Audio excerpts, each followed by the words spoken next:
Hi hello నమస్తే welcome back to our channel laddu vlogs 369. So ఇవాల్టి మన వ్లాగ్ ఏంటంటే బీట్రూట్ ఫ్రై ఏ విధంగా తయారు చేసుకోవాలో నేను మీతో షేర్ చేసుకోవాలనుకుంటున్నాను. సో చాలా ఈజీ అండ్ సింపుల్గా రెడీ అయిపోతుంది. నేను ఇక్కడ 1/2 కిలో బీట్రూట్స్ అయితే తీసుకున్నాను. చూపిస్తున్న విధంగా సన్న సన్న ముక్కలుగా కట్ చేసి పక్కన పెట్టుకోవాలి. ఈ విధంగా కట్ చేసి పెట్టుకున్నట్లయితే మనం ఫ్రై చేసుకునేటప్పుడు మనకు ఈజీగా కుక్ అయిపోతుంది.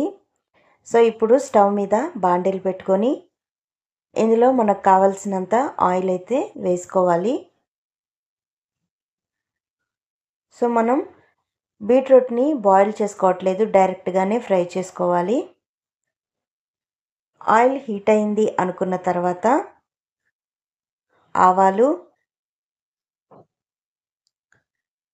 జీలకర్ర వేసుకొని కొంచెం అంతా ఫ్రై చేసుకుందాం. సో కొంచెం ఫ్రై చేసుకున్న తర్వాత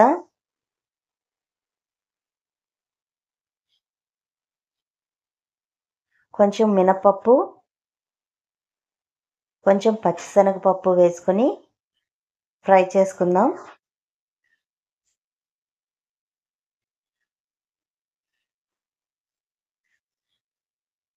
మనకు ఫ్రై అయింది అనుకున్న తర్వాత ముందుగా సన్నగా కట్ చేసుకున్న బీట్రూట్ ముక్కలని యాడ్ చేసేసుకుందాం.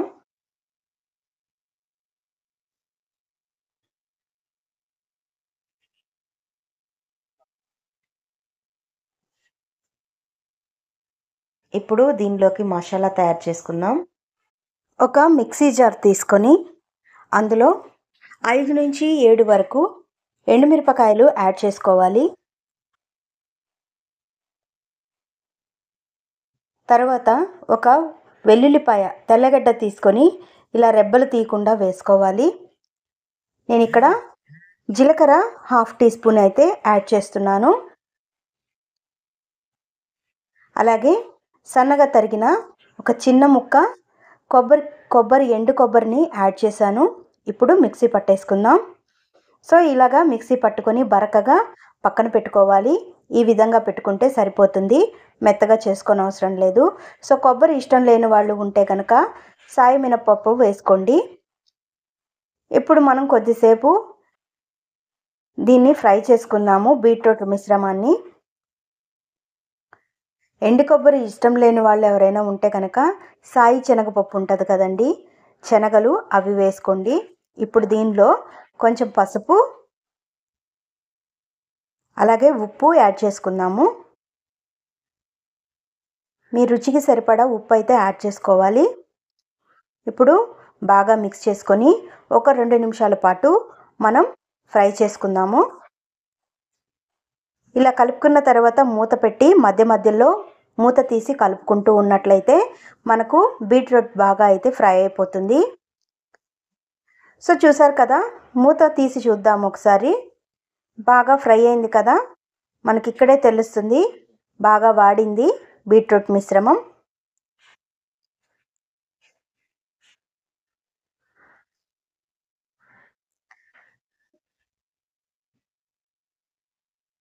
మనకు కుక్ అయిందండి ఆల్మోస్ట్.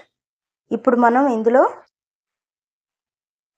కారం, అలాగే కొంచెమే కారం వేసుకుందామండి, అలాగే ధనియాల పొడి కొంచెం వేసుకుందాము. చూసారు కదా ఎంత బాగా అయిపోయిందో, మనకు బాగా ఫ్రై అయిపోయింది. మనం నీళ్ళల్లో ఉడకబెట్టి చేసుకోవడం ఒక టేస్ట్ ఉంటుంది, ఈ విధంగా చేసుకోవడం ఒక టేస్ట్ ఉంటుంది. సో ఇప్పుడు దీనిలో కొంచెం అంతా ధనియాల పొడి అయితే యాడ్ చేసుకుందాము. ధనియాల పొడి ఇష్టం లేని వాళ్ళు స్కిప్ చేసుకోండి. అలాగే కొంచెం కారం యాడ్ చేద్దాము. చూసారు కదా ఎంత తక్కువ కారం యాడ్ చేశానో, ఎందుకంటే మనం ఆల్రెడీ మసాలాలో ఎండుమిరపకాయలు యాడ్ చేసాం కనుక మనకు ఈ యొక్క బీట్రూట్ తాలింపు ఎక్కువ కారం ఉండకుండా సరిపోతుంది. సో ఇప్పుడు మనం ముందుగా మిక్సీ పట్టుకున్న ఆ మసాలాని యాడ్ చేసేసాను. ఎండుమిరపకాయలు, జీలకర్ర, తెల్లగడ్డలు, అలాగే కొంచెం అంతా కొబ్బరి ముక్క వేసి పొడి చేసుకున్నటువంటి మిశ్రమాన్ని వేసేసి బాగా ఫ్రై చేసుకుందాము. సో మనకు ఈ యొక్క బీట్రూట్ ఫ్రై రెడీ అయిపోయిందండి. సో మనం దీన్ని రోటీస్లోకి, చపాతీల్లోకి, అలాగే రైస్లోకి ఏదైనా పప్పు రసము అలాంటివి చేసుకున్నప్పుడు తినడానికి ఈజీగా ఉంటుంది, చాలా టేస్టీగా కూడా ఉంటుంది. చిన్నపిల్లలు లంచ్ బాక్స్లోకి అయితే చాలా బాగుంటుందండి, ఇష్టంగా తింటారు. వీడియో మీకు నచ్చిందని అనుకుంటాను. మరొక మంచి వీడియోతో మీ ముందుకు వస్తాను. Thank you for watching.